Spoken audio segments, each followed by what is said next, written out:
portable units that they can run around the house to cool it off a little, but their central's been out since we've lived here, since we've been here, and they don't fix it. And I'm like, oh my gosh. I don't know how you stomach it. I don't know how they do it either. I can be rude. They're saying, "But you can't take my heat, don't come."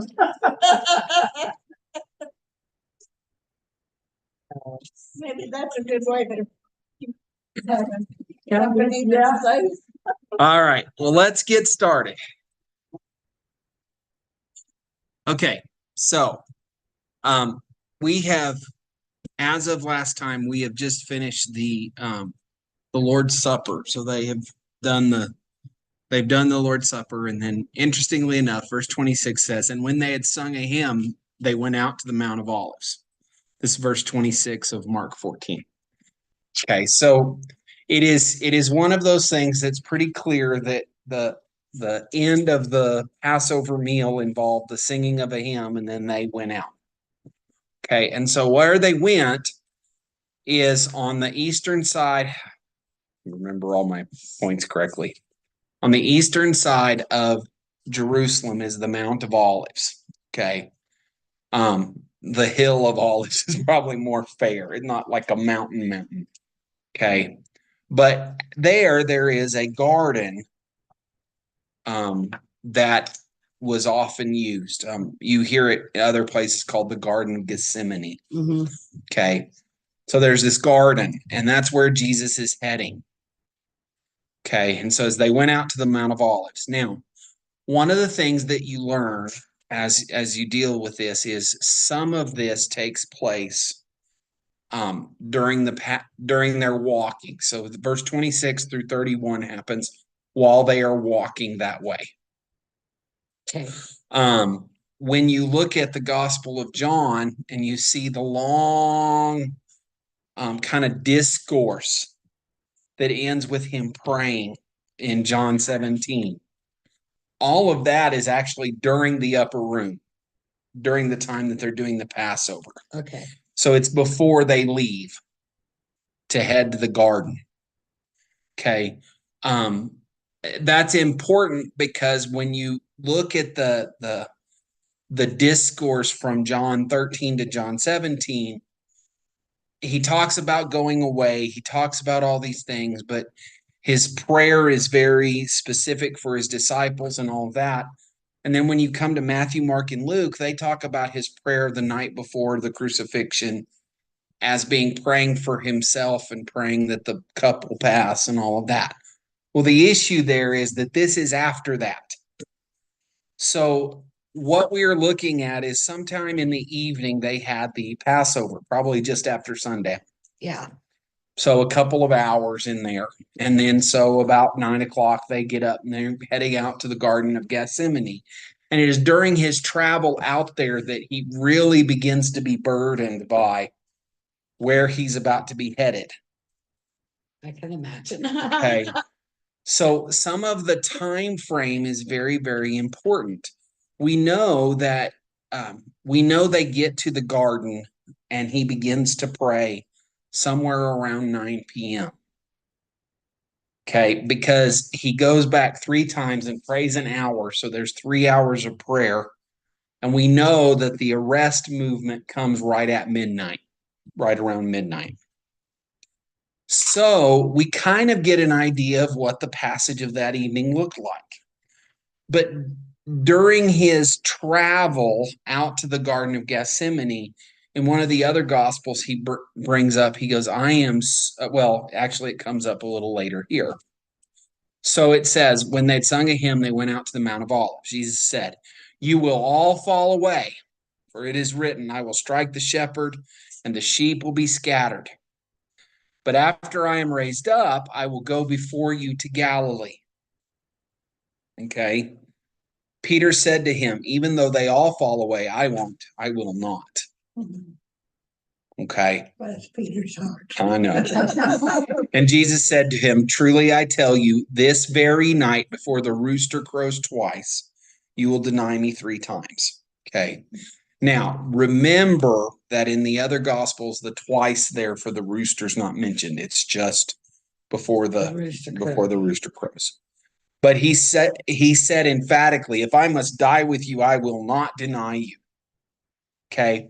Now, that is the part we all remember, is he tells him that I will die before I deny you, after Jesus tells him he's going to deny. But notice the next 6 words, and they all said the same. So we focus on Peter, but all of them said, no, we'll stand with you. We won't. Okay. And remember, this is like 3.5 hours before the event occurs. This isn't like a week or a month earlier. Yeah. This is like the same night. Yeah. Okay. So when they went to a place called Gethsemane, which is in the Mount of Olives, and he said to his disciples, sit here while I pray. Okay. So there is 2 movements here, and we need to make sure we understand. First, they come to the garden, and right at the edge of the garden, he turns to 9 of the 12 disciples and says, you stay, well, 9 of the 11 disciples, or sorry, 8 of the 11 disciples, because Judas is already gone at this point. So there's 11 apostles with them. So he says to 8 of them, stay here. And he pulls Peter, James, and John. And remember, Peter, James, and John are kind of this inner circle within the disciples. And he has them come along with him further in. Okay, and it says, and he began to be greatly distressed and troubled. And he said to them, my soul is very sorrowful, even to death. Okay, remain here and watch. Now, I heard a biblical scholar once say that the phrasing here that he uses when he says, my soul is very sorrowful, even to death, what he's saying in kind of the Hebrew idioms of that is something similar to the idea of a horse if you run it too hard. And it comes to the point where the stress it has been under is so great that it can actually just fall down and die. So he's really, in a way, he's telling them, look, I am so stressed about what's coming. I'm so sorrowful about what's going to come. And remember, it's not just, okay? So Jesus knows what's coming. So not only is he going to be arrested and spend the entire evening being beaten, being tried and beaten and tortured and all of that. Right. And then he's going to hang on a cross, but then his own heavenly Father is going to turn his back. Yeah.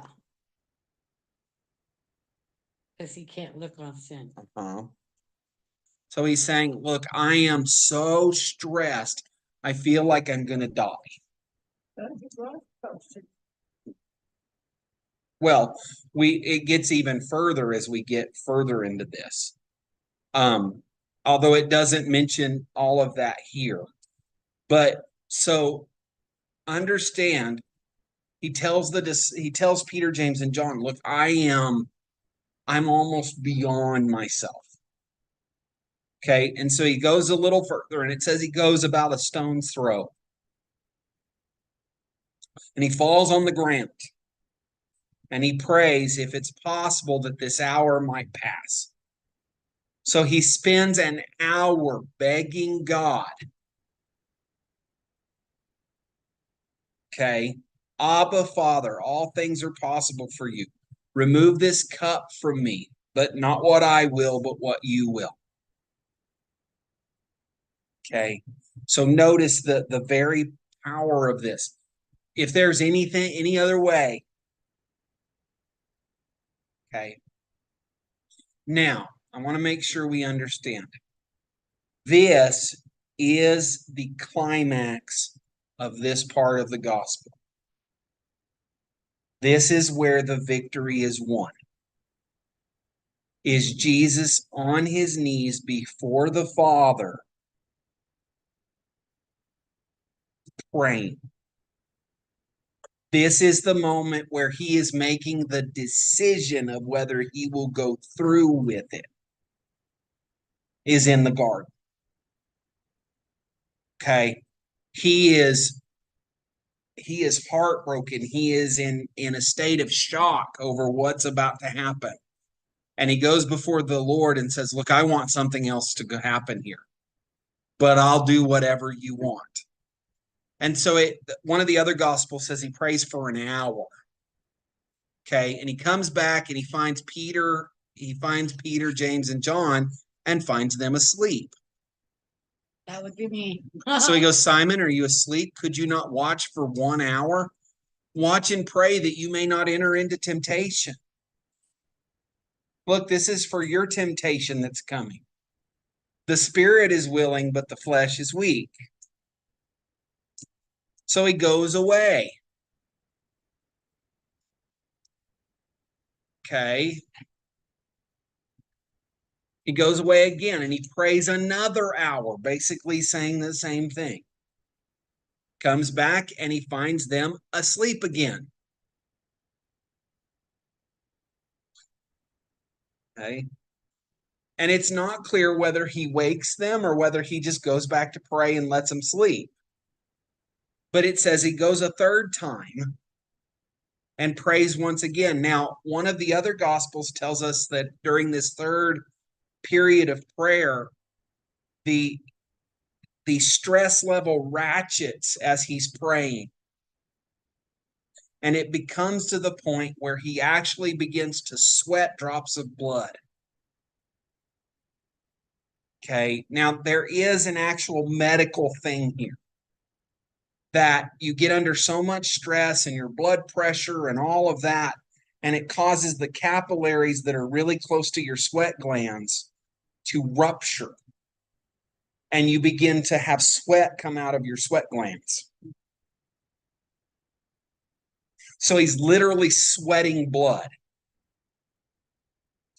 Now, one of the things that a doctor kind of went through this whole story, one of the things he mentions is the other thing that does is it causes your skin to become soft and kind of brittle. So it would have actually made the beatings later worse because he had sweat because of all the damage that he'd done. Okay. But then understand, so then he comes back the third time. Now, one of the other gospels tells us that an angel actually shows up and strengthens him for the task at hand, gives him strength to go on. So he comes back a third time. He says, are you still sleeping and taking your rest? It's enough. The hour's come. The Son of Man is betrayed into the hands of sinners. Rise, let us be going. See, my betrayer is at hand. Okay. All right, guys, it's time. My hour's come now. And notice, this is a very powerful element to this. We see elsewhere in the Gospels this idea, well, my hour hasn't come. His hour hasn't come. It's not time yet. It's not time yet. It's not time yet. And now suddenly we hit this, okay, it's time now. Okay. Now notice we see the big word of Mark, and immediately. And in case you don't catch it, while he was still speaking. So before he'd even finished this statement up here in verse 41, Judas shows up with a crowd. Now, notice, this is the idea. He's come with a mob. They have swords and pitchforks and clubs. I mean, really, not exactly the same thing, but it does feel a lot like the whole thing that you saw in all the old Frankenstein movies. Yes. Where torches and clubs and, all of that. That is kind of the idea here. Okay, from the chief priests and the scribes and the elders. Now, the betrayer had given them a sign saying, the one I will kiss is the man. Seize him and lead him away under guard. And when he came, he went up to him at once and said, Rabbi, and he kissed him. And they laid hands on him and seized him, but one of those who stood by drew his sword and struck the servant of the high priest and cut off his ear. Now, I laugh about this Okay. We've talked about this before. Mark is writing using whose recollections? John. Peter's. Peter. Most scholars are pretty sure that Mark's gospel is written from the preachings of Peter. Notice that Mark doesn't include who the guy was that cut off his ear. One of them cut off his ear. I have no idea who it was. Probably not.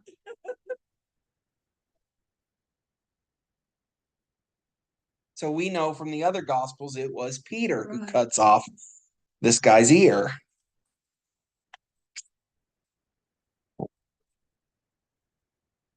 I don't want to die.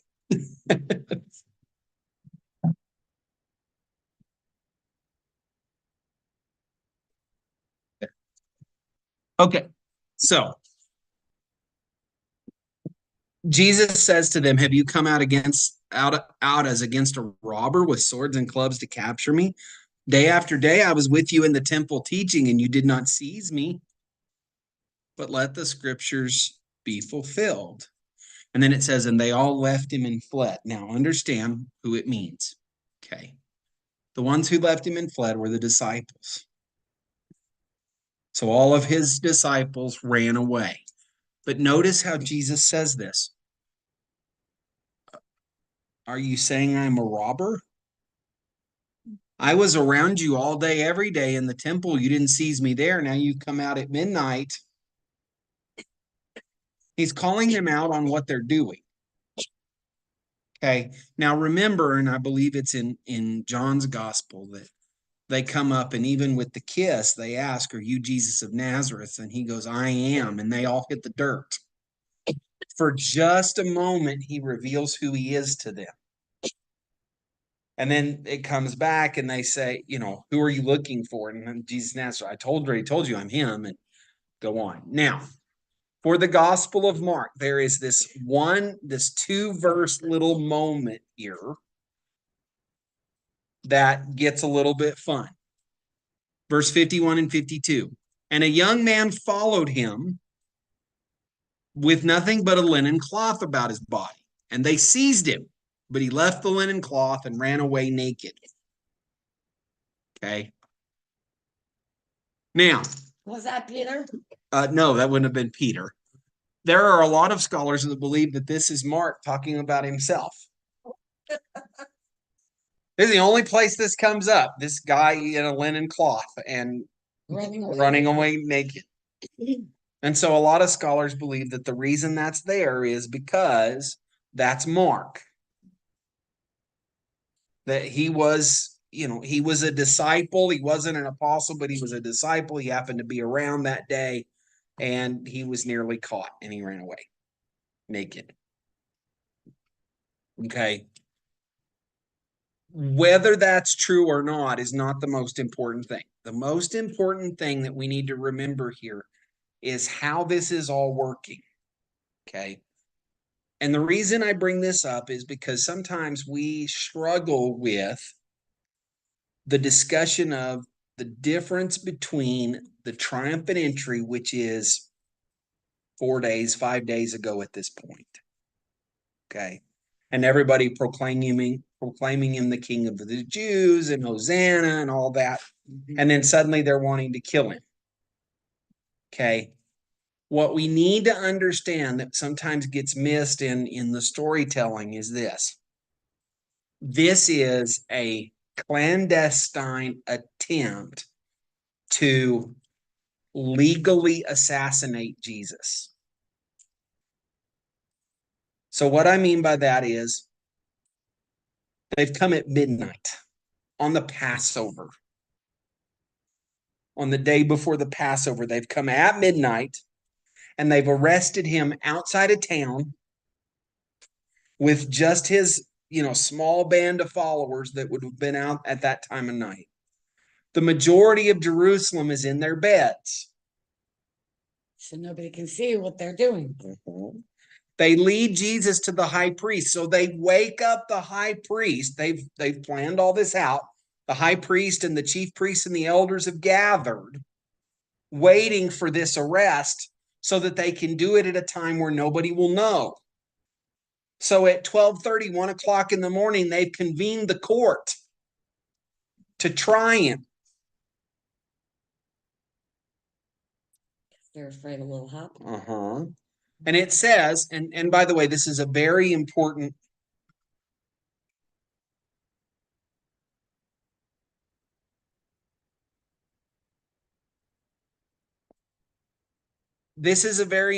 part because it helps us understand the rest of this. It says in verse 54, and Peter followed him at a distance. Okay. So let's make sure we understand. It's amazing how much trouble you can get in when you follow Jesus at a distance.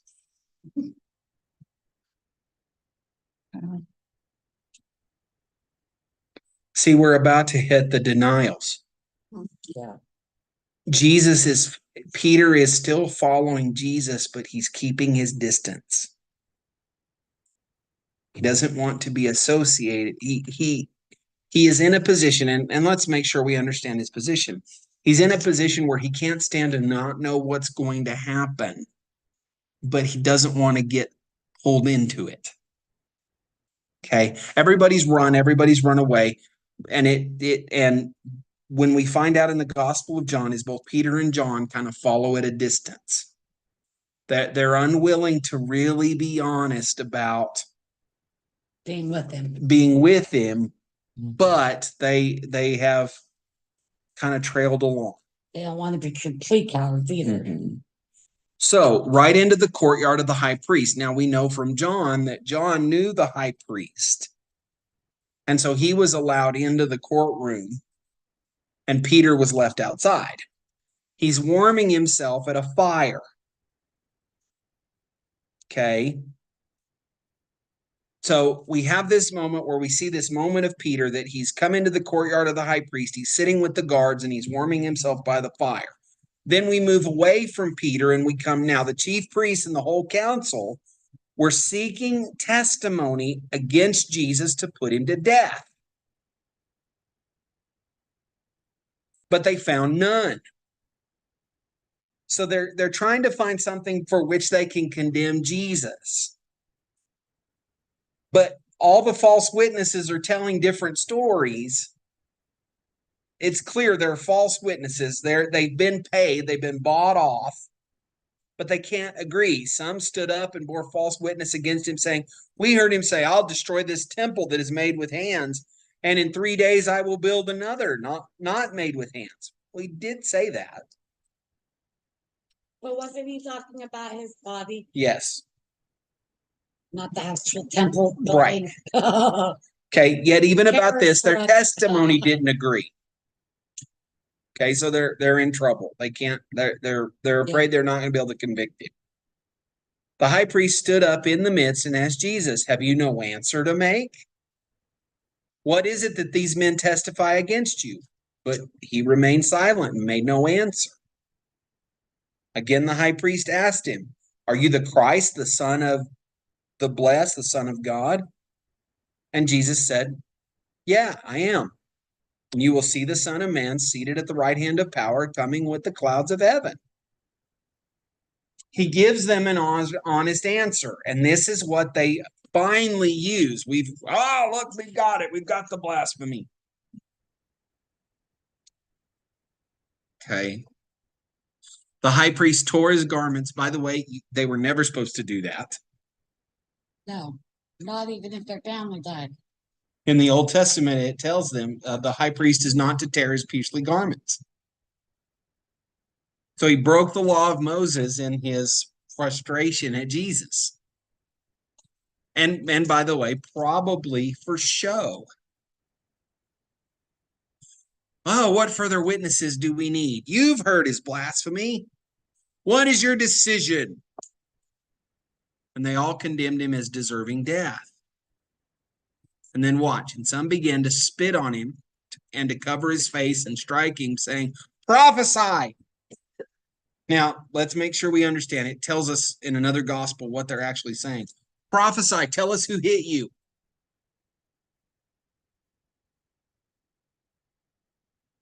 and the guards received him with blows. Okay. Now, we move back to Peter. And as Peter was below in the courtyard, one of the servant girls of the high priest came. And seeing Peter warming himself, she looked at him and said, "You were with the Nazarene Jesus, weren't you?" But he denied it, saying, "I neither know nor understand what you mean." Okay. And he went out into the gateway, and the rooster crowed. The servant girl saw him and began again to say to the boy, "This man is one of them." But again he denied it. And after a little while, the bystanders again said, "Certainly you are one of them, for you're a Galilean." And so this time it's, "I recognize your accent. And we know this guy was from Galilee, so you must be one of his." And this time he swears. He invokes a curse on himself. May the Lord get me if I'm lying when I say I don't know him. And immediately. And immediately the rooster crowed a second time. And Peter remembered how Jesus had said to him, "Before the rooster crows twice, you will deny me 3 times." And he broke down and wept.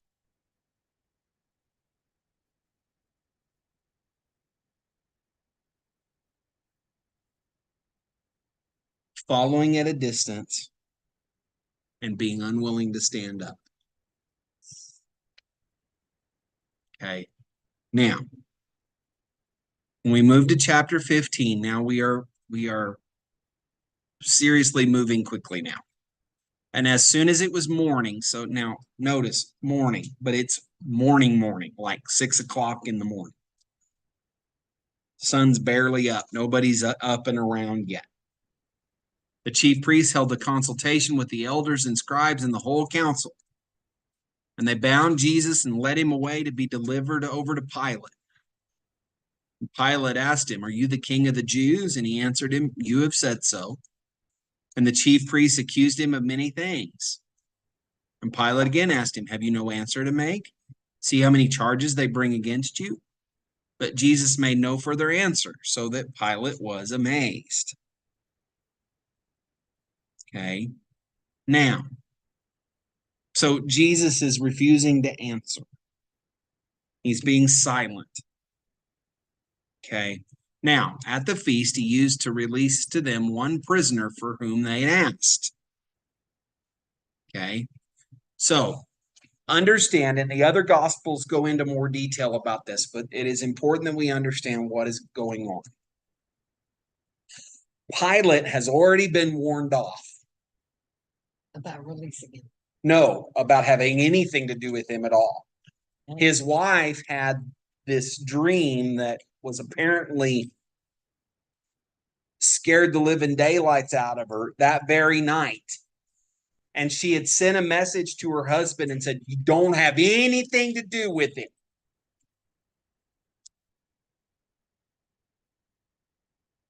All right. Just leave it alone. Don't Don't do it. Oh, get involved. Just walk away. So the Jews bring Jesus to Pilate. And he makes a move, his first gambit in all of this, which Mark doesn't discuss all of this. His first plan is, "I'm just not going to take the case." He says, no, this is a local matter. Take him to Herod. Get him out of my court. So he goes from Pilate to Herod. Herod listens to him, kind of makes fun of him, and says, "No, this is a Roman issue. You take him back to Pilate." So they come back. Because nobody really wants part of this.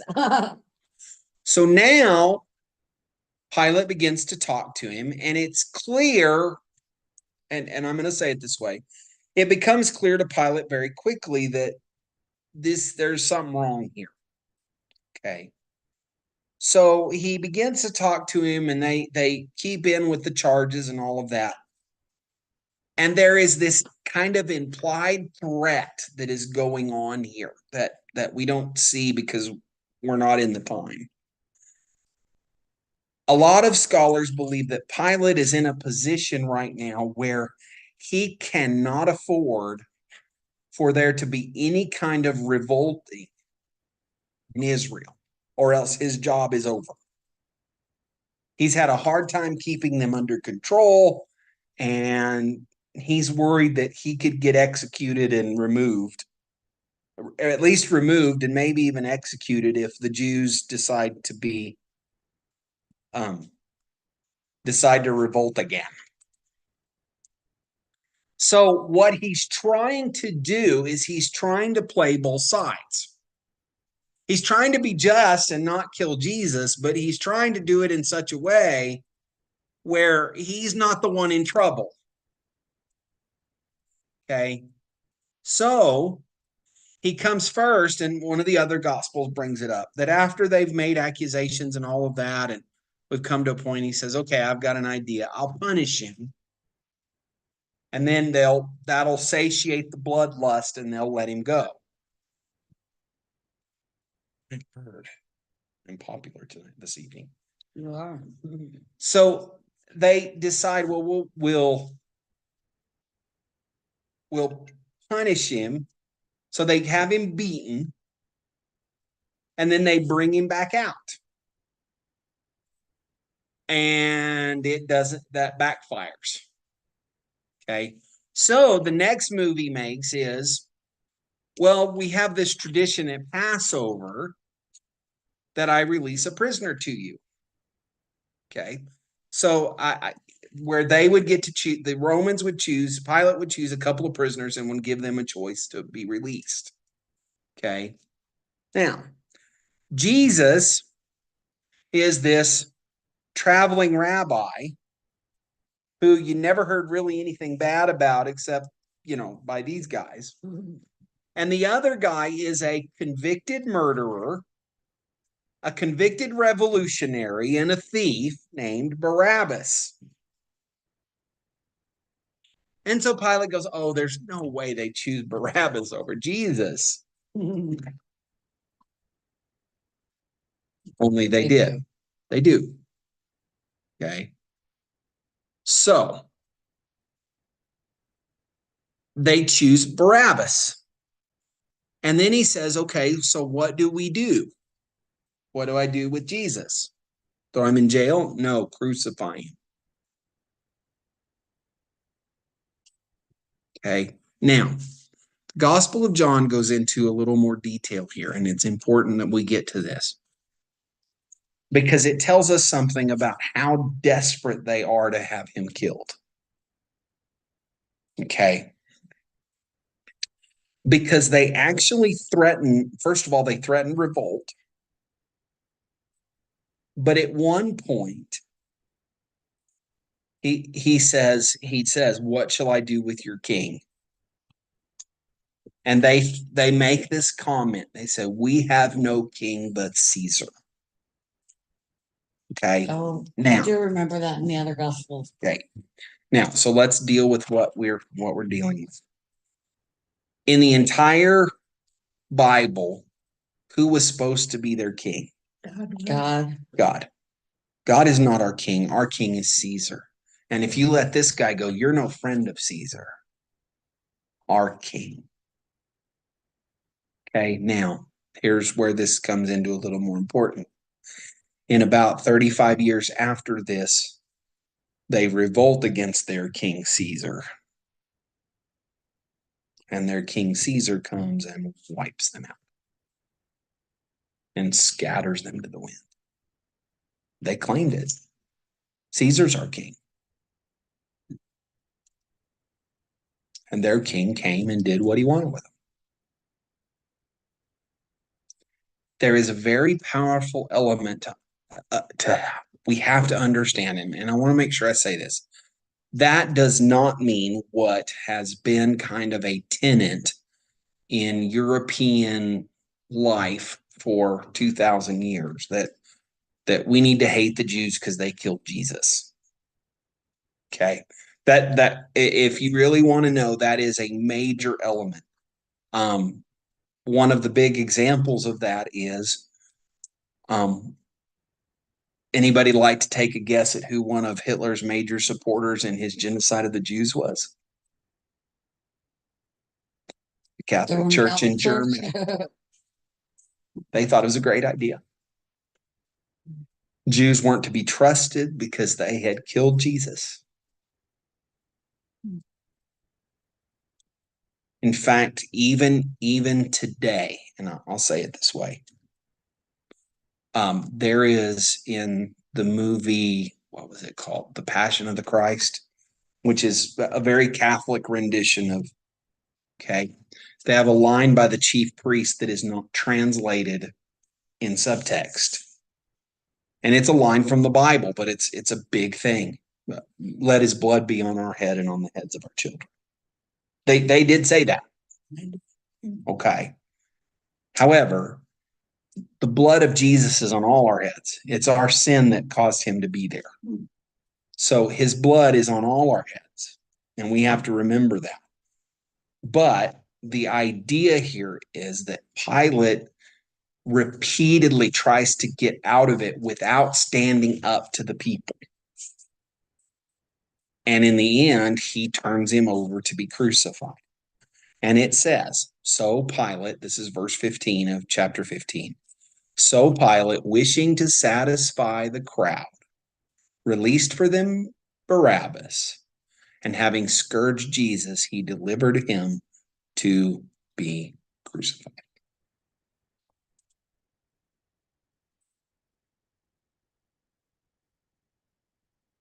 He was appeasing the crowd. So Pilate is shown in Scripture as a very weak-willed,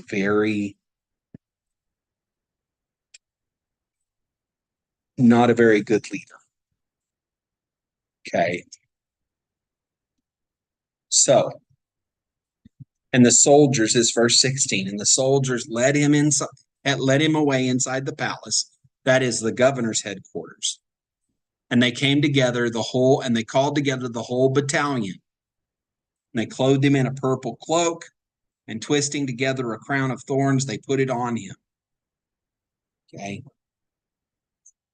And they began to salute him, "Hail, King of the Jews!" And they were striking his head with a reed and spitting on him and kneeling down in homage to him. And when they had mocked him, they stripped him of the purple cloak and put his own clothes on him, and they led him out to crucify him. Now, a couple things here. First of all, they put this purple cloak. It would have been some kind of almost a velvet, something that idea in purple, that was supposed to look like a kingly robe. Okay. Now, I want you to imagine this for just a minute. You have been beaten within an inch of your life. Your back is bloody and broken open in all sorts of places. And they put a very porous cloth on your back. What's going to happen? It's going to stick. And then it says that when they'd finish this, they pour it off of him again. So they opened up all his wounds again. Okay. They spit on him. They mocked him. And then they put his own clothes on him and they let him out to be crucified. Okay. Now, a couple things we need to understand. Talks about them putting his clothes back on him. Once they hung him on the cross, probably hung there naked, was another way to defile them. Remember that and this is an important discussion of this. The horror of the cross, okay, and make sure we understand. The horror of the cross is multiple things. One of them is that it's a rough way to die, but even more so in a normal setting, it is a very long and agonizing way to die. The Jesus and the two thieves on either side, they died like record time for a crucifixion. Okay, normally on a crucifixion, you might hang there for 3 or 4 weeks. So understand the idea. So the idea of crucifixion is that your upper body is stretched out. So your arms are completely stretched out to the side. and above your shoulders. So your shoulders are extended up and your arms are extended out and you're on your body weight. Okay. And then the only other place that you are connected to the cross is there is a small, or at least the most of the crosses that we know of, there was a small kind of curved post at the bottom that gave you a little bit of, okay. Now, some crucifixions would have just been ropes around the wrists. Okay, now we know for Jesus, they nailed his wrists to the cross. Okay, and then they would have nailed his feet to this little post. Well, if you were hanging by your body weight, you cannot breathe out. You cannot exhale because your upper body is stretched. And so it's impossible to allow your body to raise the air pressure in your lungs to force air out. So the only way you can breathe out is to push down with your feet and lift your body up so that you can exhale. Well, you're lifting your body up on this little wooden post that in this case has been nailed there. Your feet have been nailed there.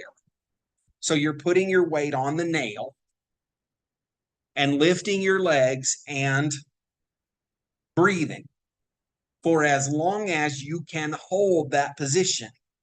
And then when your legs tire out, because you'd be cramping, you're not getting food and water. You're not getting sustenance. You're losing blood because almost always you were beaten extremely badly beforehand. And eventually your legs tire out and you have to let your body fall back down. Well, then you can't breathe. And so the crucifixion is this alternating experience of lifting yourself up so you can breathe for as long as you can until finally you can't hold yourself up anymore. And then you're suffocating once you drop down. Not to mention the fact that if there's a nail going through your wrist, every time you move, you're scraping your feet and your wrists against that nail. Wouldn't you be losing blood too?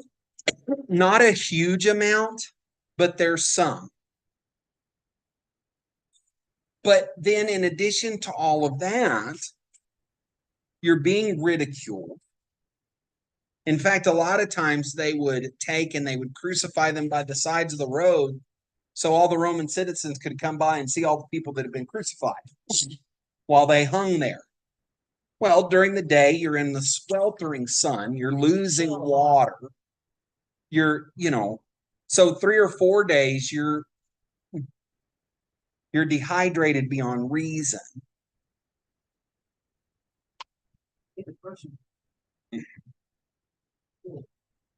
Very true. And so, but you're also exposed, you're ridiculed, you're made fun of, you're treated horrendously by everyone.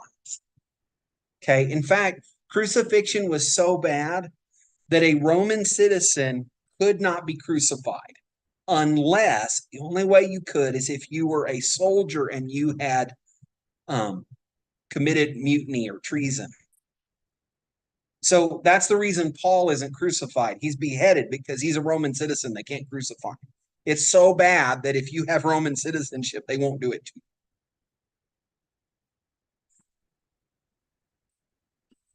So they come to this point, okay? They lead him out to be crucified. And what we find out, at least as far as we understand, is that Jesus is having an issue carrying his cross. Now, it is probably just the crossbar. We don't know that for sure. There's both of them happen, but a lot of times what seems to be the case is that the crosses themselves, the vertical beam on the cross, would have been a permanent stand.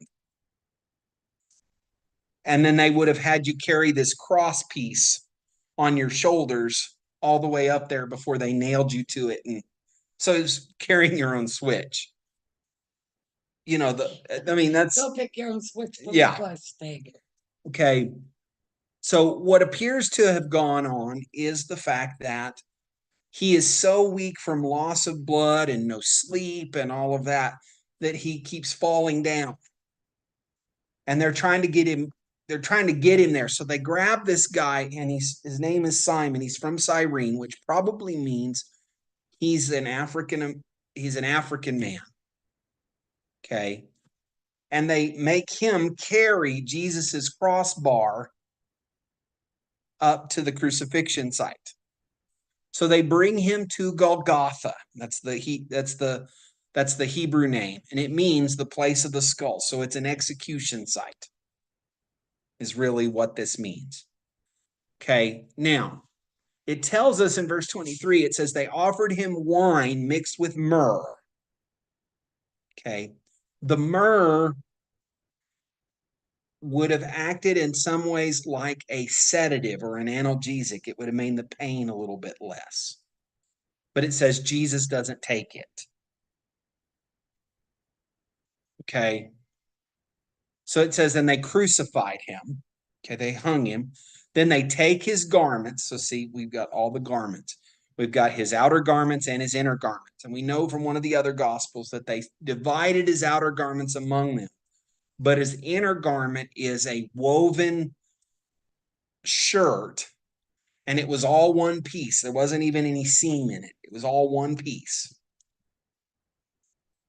And so that's what they cast lots for that, okay, to fulfill the prophecy.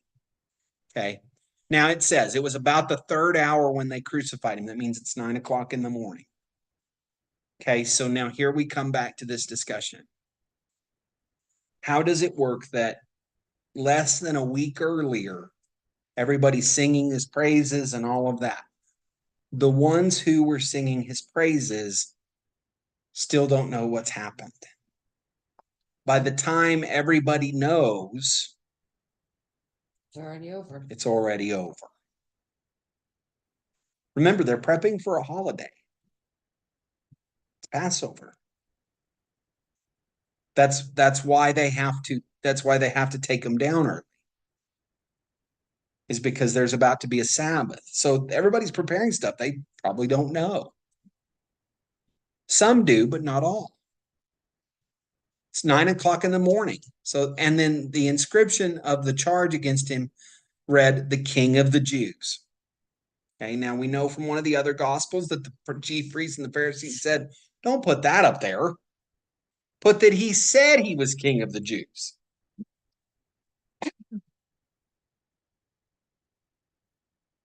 And he goes, well, what I've written, I've written. Okay, now, why did Pilate write that? Well, one is it's not his own choice. It is God working through him. The reason Pilate thinks he wrote it is he's making one last shot at the Jews. That he is fully aware they're crucifying an innocent person. Well, but notice, he's using it to throw a message out there. Look what happens to your king.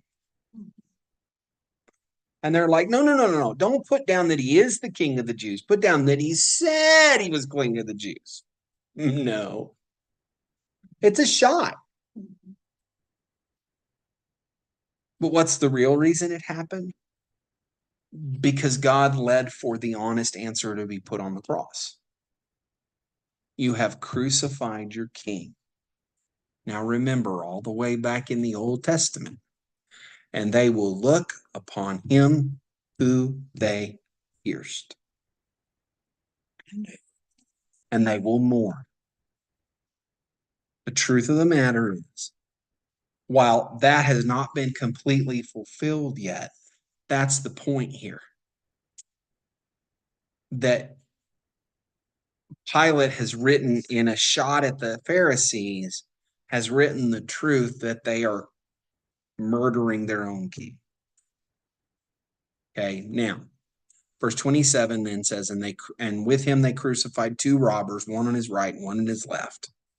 And those who passed by derided him. See, they're making fun of him. They're wagging their heads and saying, You said you'd destroy the temple and rebuild it in 3 days. Well, save yourself. Now notice we're still here. Give us a sign, Jesus. So we may believe you. If you'll come down from the cross, we'll believe you. Now, the funny part is they don't know what they're asking for. Because if Jesus comes down from the cross, all their hope is lost. Okay. So also the chief priests and the scribes mocked him when they're saying, he saved others, but he can't save himself. Let the Christ, the King of Israel, come down now from the cross, that we may see and believe. They wouldn't have believed anyways. And it says those who were crucified with him also reviled him. Now, we know from one of the other gospels that one of the thieves eventually, during the time of the cross, makes a choice to choose Jesus. But it appears that that was not true the whole time. That at first that he was just as much making fun, and then as he watched Jesus deal with the cross, his heart changes. Okay. So then in verse 33 it says, and when the 6th hour had come, there was darkness over the whole land until the 9th hour. So here's the fun part. From noon to 3 p.m., it was darker than night.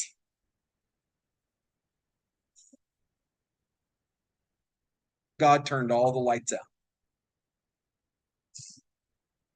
Do you think that was during the same time where God couldn't look at him? I think there's some level of that. I think that at least it's a symbol of that discussion. But what we know is, and at the 9th hour, so just as either the lights are coming back on or right before they come back on or right after they have come back on, Jesus cries out in a loud voice, and it's Eloi, Eloi, lema sabachthani. Okay, that's the phrase. This is a unique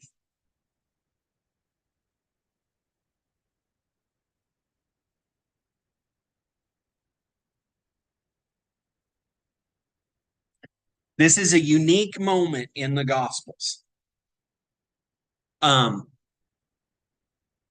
Because the way Jesus refers to God here is a way he never refers to him anywhere else in Scripture. He's always Father. And this time it's my God, my God. It's the only time that we see Jesus refer to God in a way that's impersonal. That it's not a personal discussion. It's my God, my God. Why have you forsaken me? Now, what's going on? Well, he is working under the penalty of sin. Okay.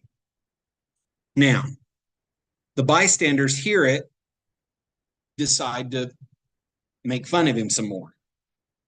Oh, look, he's calling Elijah. And then it says someone ran and filled a sponge with sour wine, so vinegar,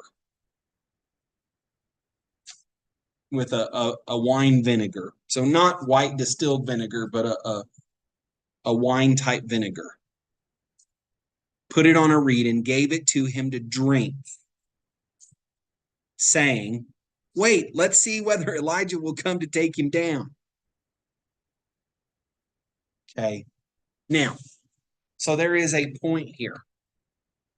In Psalm 22, it talks about them giving him sour wine or bitter wine. Okay, so this is part of a prophecy, but there is actually a physical thing here. He's about to cry out. He has been up there for 6 hours.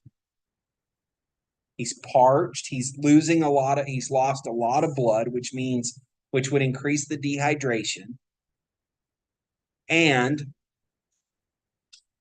probably really at some level struggling to get any volume because it's so dry. So they give him this vinegar and he takes a drink. This time he actually does drink it, at least enough to wet his mouth. And then it says he uttered a loud cry and breathed his last. Now, Mark does not tell us what he said. We know from the other gospels that there are actually two statements in here. The first one is loud and the second one is not. The loud cry in Greek, at least, is tetelestai. It is finished. But there is something very important to the way that's phrased. The Greek root there is telesto. Okay.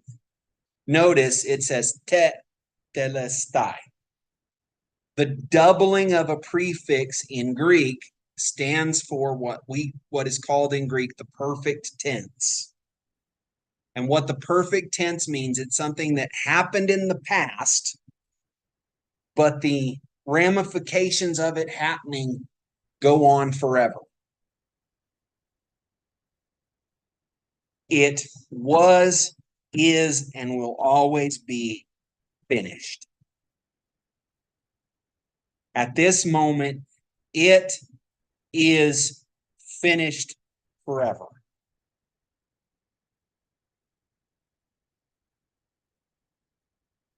And then so he utters that loudly, and then we know from one of the other gospels, then he says, Father, into my hands I commit my spirit. And then he dies. Okay, he breathed his last. And it says, and the curtain of the temple was torn in two from top to bottom. So one of those moments where you sit here and go, okay, this is important. Number one, the curtain on the temple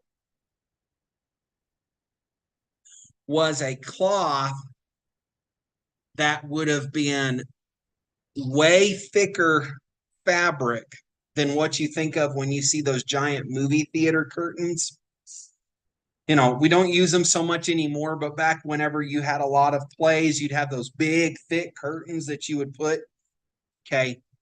This was much thicker than that. They were probably 1/2 inch to 2 or 3 inches thick with layers. Okay. So number one, somebody ripping them, period, would have been quite the feat. But they're also about 25 foot tall. And they were ripped from where to where? Top to bottom.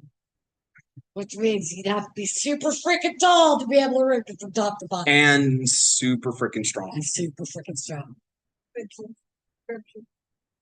Yeah. So the curtain is not ripped by man, it is ripped by God. Now, there's a symbol here. The curtain of the temple was a symbol of the separation between the holiest place where God dwelled and the rest of the temple. And remember, the high priest could only go in once a year to do a couple of things. And even then, he was at the risk of dying. Okay. So now, the Holy of Holies is laid bare for all people to see. A new high priest has shed his own blood on the altar and has given us the right to call God Father and to have a relationship with him through Jesus. Okay. Now, there's more to it. The centurion, and it's interesting that he brings this up. We know that there are some other things that go on. There are earthquakes. It says that people who were dead rose from the dead. And so for the 3 days after Jesus died, that somebody they'd be walking down the road. Hey, Dad, there's some of that too.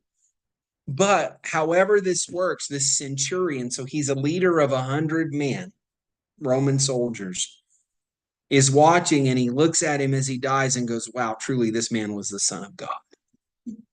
Something about the way he dies says, wow, he really was something special.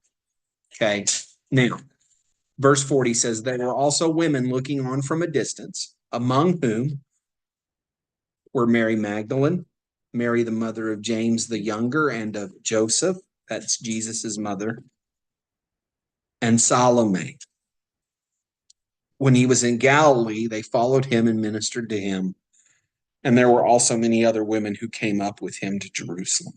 So there's a group of women watching from a distance. We will see these women again at the tomb. Well, they probably would allow women down there among the crowd. Right. They would have had to keep their distance. We know, I said that's Jesus's mother. We don't know that for sure. We know Jesus's mother is there. I couldn't imagine watching that happen to my son. No, I can't either. Okay. We are going to stop right there. We are out of time. We will pick up with the burial and the resurrection of Jesus Verse 42. on Sunday. Yeah. We'll pick up at verse 42. Yeah, I know this is a rough passage to go through. It is really hard. To look at what Jesus went through is not an easy